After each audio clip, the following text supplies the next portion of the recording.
तो बात नहीं सुनता। आपने थाना, कचहरी और डीसी, एसी के ऊपर आपने इल्जाम लगाया है कि लोगों को उनके हकूक नहीं मिलते। मतलब जो यहाँ पे सीएसएस पीएमएस करके लोग बैठे हुए हैं वो लोगों को उनका हक नहीं दे रहे। आपने क्वेश्चन मार्क लगा दिया है हुकूमत पे। असेंबली में जाऊंगा तो मैं ये आवाज उठाऊंगा, आप तो वो फिर धड़े की पॉलिटिक्स या रस्सागिरी वाला आप तो वो बात कर रहे हैं। जी अस्सलाम वालेकुम। आज हमारे साथ हैं मलक हसन आवान एमएनए साहब, इंशाल्लाह एमएनए। ये ऐसे सियासतदान हैं जिन्होंने अभी इलेक्शन कंटेस्ट नहीं किया और अपने नाम के साथ इन्होंने एमएनए लगाया। तो हम इनसे पूछते हैं कि आपने ये एमएनए जो अभी लगा लिया है इसके पीछे क्या वजह है। जी मलक साहब।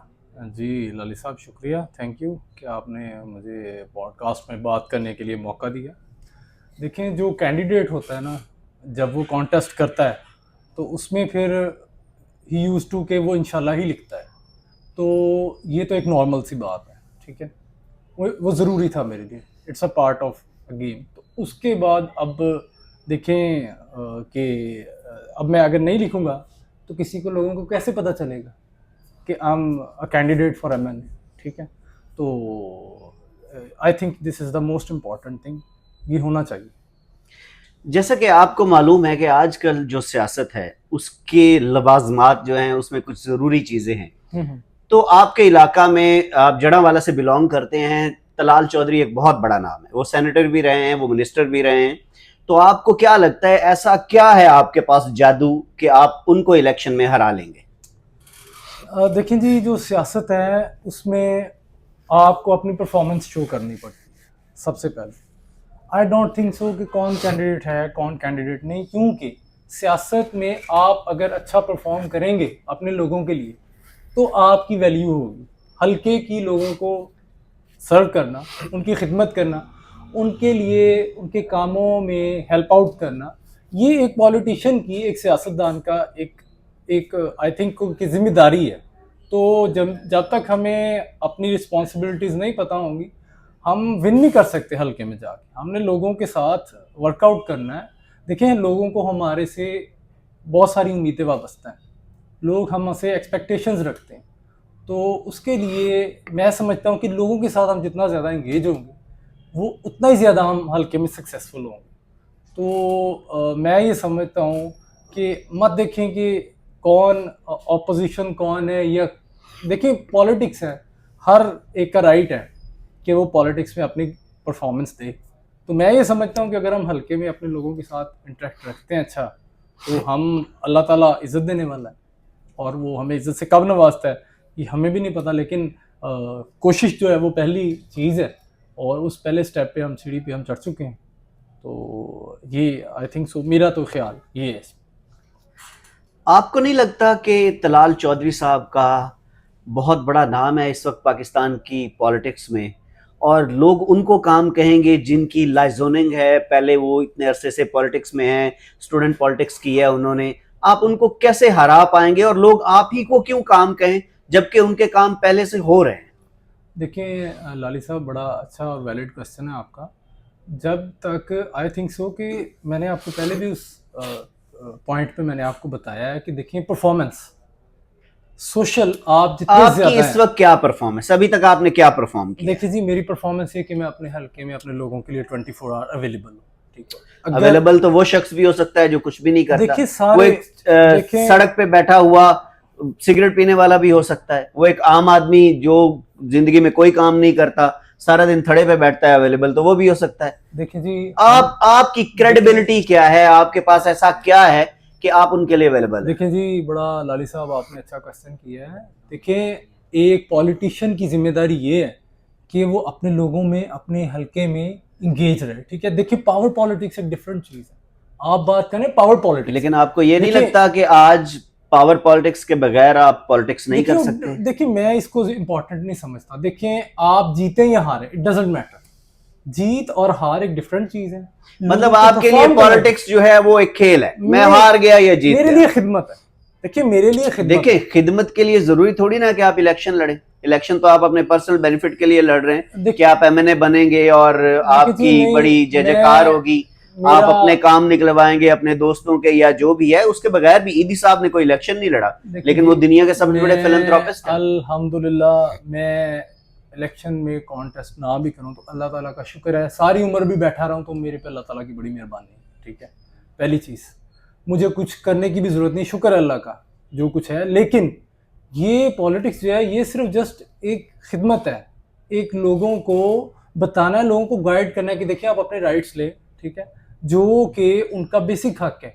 आज तक हमारे पॉलिटिशियंस ने क्या किया है 60 सालों में, कि वो आए हैं, उन्होंने पावर पॉलिटिक्स की है, वो पार्टीज के साथ इंगेज हुए हैं और उन्होंने अपना एक जो है मैनिफेस्टो बनाया है और उसके ऊपर वो चलते हैं। अच्छा, आपके कहने का मतलब ये है आप किसी पार्टी की लाइन टो नहीं करेंगे, आप एक अलग से अपनी पार्टी बनाएंगे, या एक आपको शायद ये मालूम नहीं है कि जो आजाद एमएनएज या एमपीएज असेंबली में जाते हैं उनकी अपनी कैपेसिटी में कोई वुकत नहीं होती जब तक वो किसी पार्टी के साथ एंगेज नहीं होते। देखिए लाली साहब, मैं आपको बताना ये चाह रहा हूँ कि जब हम लोग अपने लोगों के साथ इंगेज रहेंगे ना, मैं पावर पॉलिटिक्स की बात नहीं कर रहा, मैं कॉमन बात कर रहा हूँ कि जब हम लोग अपने लोगों के, देखिए लोगों के क्या इशू हैं, थाना कचहरी है, ठीक है, लोगों के इश्यूज हैं, गवर्नमेंट लेवल पे उनकी कोई बात ना सुने, डीसी लेवल या एसी लेवल या एसएचओ लेवल या डीएसपी लेवल, लोग बेचारों की आवाज नहीं पहुंच सकती। अच्छा, आप ये बहुत बड़ा इल्जाम लगा रहे हैं, आप ये थाना कचहरी के ऊपर, देखिए मेरी बात सुनिए, आपने जब ये बात की है तो बात नहीं सुनता, आपने थाना कचहरी और डीसी एसी के ऊपर आपने इल्जाम लगाया है कि लोगों को उनके हकूक नहीं मिलते, मतलब जो यहाँ पे सीएसएस पीएमएस करके लोग बैठे हुए हैं वो लोगों को उनका हक नहीं दे रहे, आपने क्वेश्चन मार्क लगा दिया है हुकूमत पे। नहीं, मेरा कहने का मकसद ये नहीं था। देखिए मैं कह रहा हूं कि लोग बेचारे, उनके पास डायरेक्ट एक्सेस नहीं होती।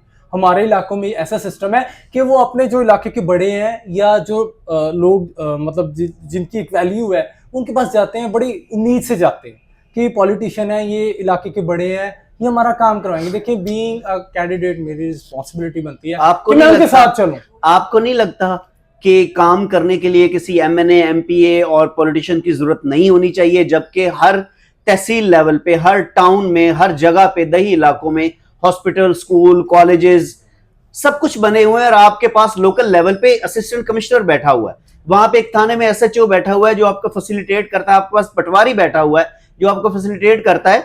आप तो ये कहना चाह रहे हैं कि या तो गवर्नमेंट काम नहीं करती, एक आपका ये इल्जाम है, दूसरा आप साथ ये इल्जाम लगा रहे हैं कि गवर्नमेंट काम नहीं करती, वो सारे पॉलिटिशियन काम करते हैं। हालांकि आप एमएनए बनना चाह रहे हैं, आपको शायद इस बात का मालूम नहीं है कि कोई एमएनए एमपी पॉलिटिशियन किसी का काम नहीं करवा सकता। एमएनए और एमपीज का मतलब मकसद होता है कि वो लेजिस्लेशन करें, असेंबली में बैठ के कानून बनाएं अवाम के लिए। आप मुझे ये बताएं कि मैं असेंबली में जाऊंगा तो मैं ये आवाज उठाऊंगा, आप तो वो फिर धड़े की पॉलिटिक्स या रस्सागिरी वाला आप तो वो बात कर रहे हैं। लाले साहब, मैं आपका क्वेश्चन अपनी जगह, लेकिन देखिए मैं वो बात करूंगा, आप मुझे अल्फाज जो है वो मुझे अपने तरफ से मुझे मत दें, क्योंकि मैं बेहतर समझता हूँ कि हल्के की क्या पोजीशन है, लोगों की क्या। आप मुझे बता नहीं रहे कि पॉलिटिशियन का क्या काम होता है। आप भी उसी दुनिया में रहते हैं, मैं भी उसी दुनिया। आपको हमारे पाकिस्तान में जिस तरह की सिचुएशन है आपको भी पता है, मुझे भी पता है, ठीक है। देखिए सिंपल बात है कि लोग अपने, उन्होंने हमें चुना है ना, वो हमें कहते हैं कि जी हम सदर एमएनए साहब आपको वोट देंगे तो आप हमारे लिए क्या करेंगे, ठीक है। तो देखिए मैं, जब वो मुझसे परफॉर्मेंस मांगेंगे कि मलिक साहब आप उठ के हमारे साथ चल, ठीक, मेरी तो मजबूरी है चलना।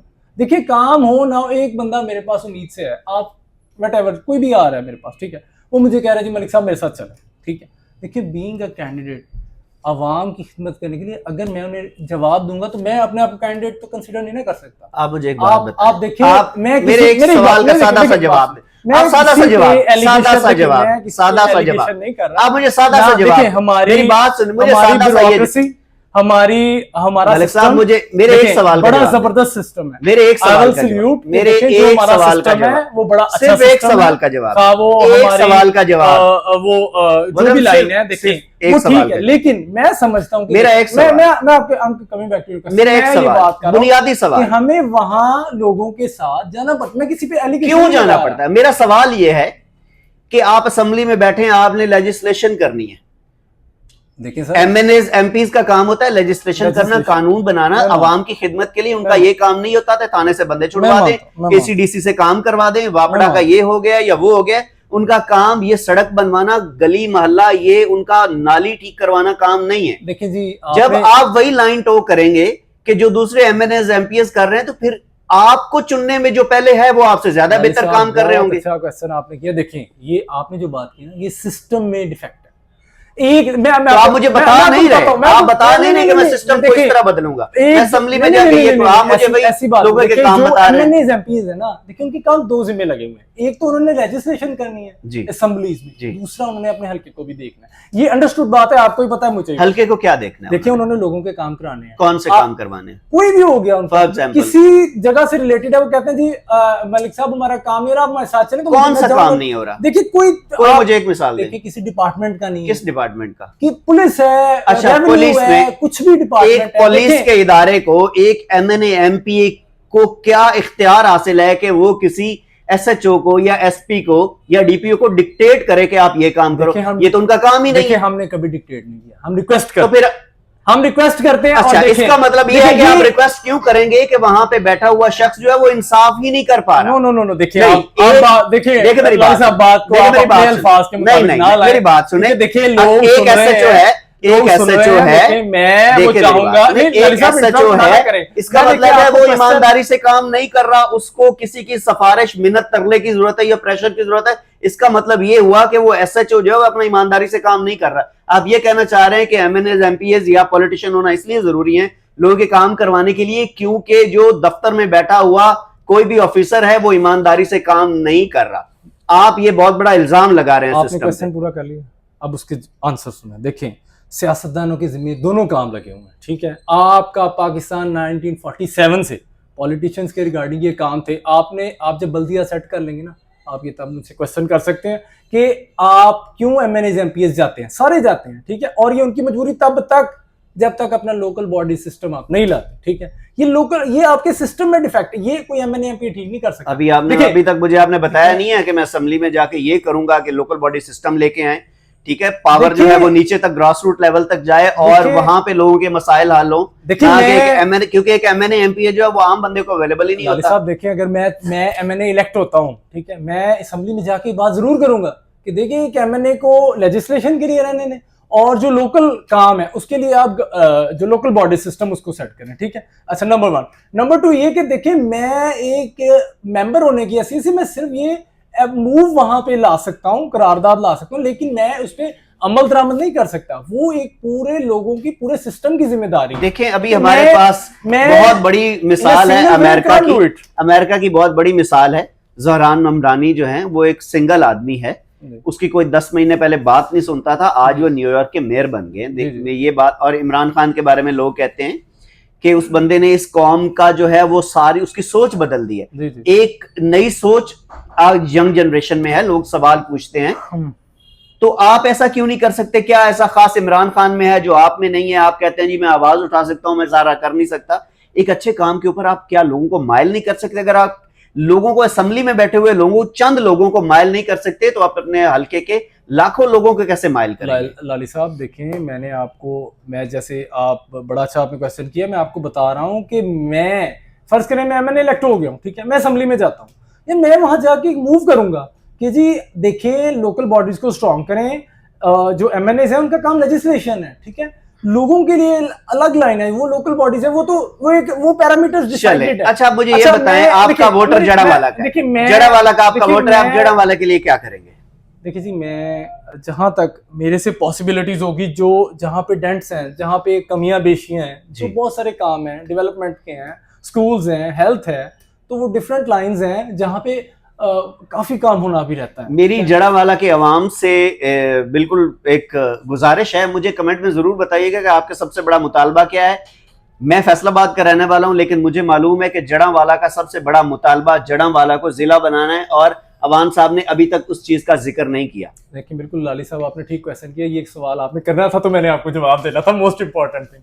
अब आपने क्वेश्चन किया जिले का, तो देखें हर तहसील का, मैं बीइंग जड़ावाला का बेटा होने के नाते से मेरी ये रिक्वेस्ट है गवर्नमेंट से भी कि देखें उसका राइट बनता है, पॉपुलेशन इतनी ज़्यादा है कि उसको आप ज़िला बनाएं, ठीक है। देखें लाहौर से कितना डिस्टेंस है जड़ावाले का, या फैसलाबाद से कितना डिस्टेंस है, आई थिंक सो को 32 किलोमीटर है फैसलाबाद से, घंटा लग जाता होगा लोकल पे, तो वैसे को 20-25 मिनट होगा कार पे। तो क्योंकि देखें हम तो पॉलिटिशियन है, हमें सारी बातें पता है ना कि रिक्शे पे जाते हैं तो क्या है, वैगन पे जाते हैं तो क्या है, आम लोगों की आवाज़ है, मैं तो खुद भी चला जाता हूँ, ये कोई इतनी बड़ी बात नहीं है। देखिए जो बात है ओपन, वो खुल के हम अवामी लोग हैं, हमें वो लैंड क्रूजर्स में और वो डाले शाले और वो गनमैन कल्चर, देखिए मैं उसके खुद भी खिलाफ। को आप आम बन के चलें जिसकी भी आप उसके खिलाफ है या आपके पास है? नहीं देखें जी, मैं उसके खिलाफ। देखे ना, इस मुल्क में जिसके पास जो नहीं होता है वो उस चीज के खिलाफ होता है, नहीं जिसके पास होता है वो उसके हक में देखिए होता है। आपने मुझे, मैं अभी भी आया हूँ, मैं अपनी गाड़ी में खुद ड्राइव करके आया हूँ, ठीक है। मैंने कोई गनमैन, कोई अपने कोई पीएस ये वो मेरा कुछ भी नहीं था, ठीक। लेकिन आपको ये नहीं लगता कि ये चीजें आजकल की पॉलिटिक्स में बहुत ज्यादा जरूरी है? इसके बगैर तो लोग वोट ही नहीं देते जब तक ताम झाम ना हो। देखें जो आपकी बेसिक पॉलिटिक्स है ना, जो नबी पाक सल्लल्लाहु अलैहि वसल्लम ने की, ठीक है, वो पॉलिटिक्स थी कि लोगों के घर तक लोगों को इंसाफ मुहैया करें और इतना ज्यादा शो ऑफ ना करें, ठीक है। मैं अपने आप को एक बीइंग अ मुस्लिम, नबी पाक सल्लल्लाहु अलैहि वसल्लम का उम्मती होने के नाते से मैं ये समझूंगा कि देखिए मुझे परफॉर्म करना है। मैं ये नहीं देखूंगा कि मैं 50,000 का क्या परफॉर्म 50,000 का सूट पहना है, मैंने 30,000 का जूता पहना है, मैंने फर्ज करें आप एमएनए बन गए, कोट पहने। देखिए मैं तो फर्ज करें आप एमएनए बन गए, ठीक है। अब आप बाबर आजम तो हैं कोई नहीं कि आपने परफॉर्म करना है, आपने सेंचुरी करनी है। जी जी। आज फैसलाबाद में मैच भी है, तो आप क्या परफॉर्म करेंगे? फर्ज करें आप एमएनए बन गए और असेंबली में चले गए और आपकी कोई पार्टी भी नहीं है, जी। आपको कोई गिनेगा भी नहीं तब तक जब तक आपका किसी लेजिस्लेशन के लिए उन्होंने वोट नहीं लेना। देखिए मैं समझता हूँ कि पार्टीज की बात अपनी जगह आपने ठीक की है। पार्टीज जो है वो मैं समझूंगा कि जब मैं महसूस करूंगा कि कोई पार्टी जो है मुझे उसमें जाना चाहिए, जो मुझे ऑफर्स भी हैं, तो डेफिनेटली आई विल। किस पार्टी से आपको? सभी पार्टी से नहीं, सभी पार्टी से आपको? नून लीग से है? डेफिनेटली। अगर नून लीग से आपको ऑफर है तो तलाल चौधरी साहब वो जो वहां बैठे हुए हैं, एक बहुत बड़ा नाम है पाकिस्तानी पॉलिटिक्स का, तो आपको लगता है कि तलाल चौधरी साहब आपको आपके हलके में, उनके अपने हलके में आपको नून लीग में आने देंगे और आपको नून लीग का टिकट मिलेगा? देखिए जी, ये अवाम ने फैसला करना, ये किसी ने नहीं, ये अवाम ने फैसला नहीं करना, ये फैसला मियां मोहम्मद नवाज शरीफ साहब ने करना है, पार्टी लीडर्स ने करना है और लोगों की राय तो पार्टी लीडर तो उन्हीं को देंगे ना जो पहले सीट निकाल रहे हैं वहां से, जिनका एक नाम है, एक नए बंदे को वो क्यों वोट देंगे? वो एक आने वाला वक्त है। अगर चांस मिला, यानी कि ऐसी कोई पोजीशन हुई और मैंने फील किया कि आई शुड पार्टिसिपेट, कि मुझे किसी पार्टी के साथ एंगेज होना, डेफिनेटली आई विल ट्राई। देखिए आप सबसे पहले कुछ भी है सबसे पहले आपको मुल्क की सिक्योरिटी इंपॉर्टेंट है, ठीक है। और मैं समझता हूं कि जब तक आप एक्सेप्ट नहीं करेंगे कि आपके मुल्क का दिफा करने वाली वाहिद चीज पाकिस्तान आर्मी है, ठीक है, अगर आप आर्मी को डिलीट करते हैं ना, तो I think so you are not Pakistani. देखिए मेरी बात सुनिए, अभी तक आर्मी को डिलीट या उनको ऐड, आर्मी की तो बात अभी तक नहीं। मैं बात कर रहा हूं, मेरी बात क्या ये एक मैसेज देना चाह रहे हैं कि मैं उस लाइन पे? नहीं, मेरी बात सुनिए। नहीं, आप अपनी लाइन से, मैं आपको क्यों बता रहा हूं, देखिए अभी आर्मी की बात ही नहीं हुई, ये पॉलिटिक्स की बात हो रही है, तो इसमें आर्मी को लेके तो नहीं आना चाहिए। देखिए मैं इस वजह से कह रहा हूं क्योंकि हमारे मुल्क में, जी आप भी समझते हैं, कुछ हालात, कुछ वाकया ऐसे हुए, ठीक है, तो हमारे जो सिक्योरिटी एजेंसीज थी उनको मेलाइन करने की कोशिश की। आप पीटीआई की बात? नो, आप पीटीआई की बात? मैं किसी पार्टी, फिर किसकी बात? आप टीएलपी की बात? नो, देखिए मैं किसी पार्टी का नाम, अच्छा आप पार्टी का नाम लें, फिर आप उनका नाम लें जिन्होंने आर्मी को मलाइन करने की कोशिश की। हम सब आर्मी से प्यार करते हैं, वो हमारे माथे का झूमर है। जो इश्यूज हैं, जो मामला हुए आपके सामने, आप बेहतर समझते हैं, आप मीडिया से रिलेटेड हैं, ठीक है, हम तो पॉलिटिशियन है, हमारा डिफरेंट, हम कभी कहीं हैं कभी कहीं हैं। आप मतलब आप पॉलिटिशियन का कोई दीन ईमान नहीं? देखिए मैं कभी कहीं देखिए मेरा पहला दीन ईमान पाकिस्तान की सिक्योरिटी है। मैं सबसे पहले, आपने खुद कहा है कि हम कभी कहीं हैं और कभी कहीं हैं। पाकिस्तान का दिफा मेरे लिए सबसे जरूरी है, ठीक है, पाकिस्तान की बॉर्डर्स मेरे लिए सबसे इंपॉर्टेंट है। अगर पाकिस्तान है तो मैं हूँ, ठीक है, मैंने जाके अमेरिका में एमएनए नहीं बनना, मैंने जाके इंडिया में एमएनए नहीं बनना। अच्छा, तो आपको लगता है कि आप एमएनए बन जाएंगे? जाके किसी और आपको लगता है कि आप एमएनए बन जाएंगे? देखिए सर, ये लोगों का फैसला, ये अवाम का फैसला है, ठीक है। आपको लगता नहीं है कि आप लोगों के वोट जाया करेंगे? सर देखें, हर बंदा अपनी कैपेसिटी जानता है। मैं अल्हम्दुलिल्लाह मैं किसी का देनदार नहीं। देखें मैंने आज तक, आप जानते हैं पॉलिटिक्स में क्या कुछ होता है, लेकिन हम अल्हम्दुलिल्लाह पल्ले से पैसे लगा के लोगों के लिए काम करते हैं, ठीक है, हम लोगों के लिए, बल्कि बहुत सारी ऐसी, देखिए मैं वो बात यहाँ, आपने अभी तक कौन से रिफाई काम किए हैं जो आप? देखिए जी, मेरी बहुत सारे अल्हम्दुलिल्लाह, मेरे बुजुर्गों से ये मामला चला आ रहा है, ठीक है, तो अल्हम्दुलिल्लाह हमारे इस घर को एजाज हासिल है कि हम बहुत सारे लोग, खुफिया, जिसकी मैं आपको बता नहीं रहा अभी क्योंकि मैं समझती हूँ गुनाह है। कितने लोग जानते हैं जड़ावाला? कितने लोग मलक हसन आवान साहब को, इंशाल्लाह एमएनए को कितने लोग जानते हैं? देखें जी, मैं आपको बात कंप्लीट करूं कि मैं बहुत सारे रिफॉर्म्स जो हैं, बहुत सारे लोगों की हेल्प आउट हम कर रहे हैं, लेकिन हम शो ऑफ नहीं करते, हम मुनासिब नहीं समझते उसको बताना। ठीक है, हम कितनी बच्चियों का शादियां करवाते हैं, शुक्र अल्लाह का। हम बहुत सारे जो नौजवान हैं जिनके पास कारोबार नहीं है, ठीक है, हम जो हमसे हो सकता है, देखिए मैं कोई बड़ी बात नहीं करता कि अरबों एंड खरबों एंड मिलियंस, देखें जो जिस हद तक हो सकता है। आप जैसे भाई हैं, बाकी भाई हैं मेरे साथ हैं, ठीक है, हमारी एक सिस्टम है पूरा, तो हम उसे फिल्टर करते हैं और फिर हम देखते हैं, आइडियलाइज करते हैं, और उसके मुताबिक हम जो है वो लोगों के साथ चलते हैं। जी, तो हमारे साथ थे मलक हसन आवान साहब, जो कि जड़ावाला से ताल्लुक़ रखते हैं और वो MNA बनना चाहते हैं। आपने उनकी बातें सुनी, फैसला आवाम ने करना है, हमने उनकी बात आपके सामने रख दी। हमारी पॉडकास्ट अच्छी लगी हो तो लाइक और सब्सक्राइब ज़रूर कीजिएगा, दुआ में याद रखिएगा। अल्लाह हाफ़िज़। पाकिस्तान जिंदाबाद।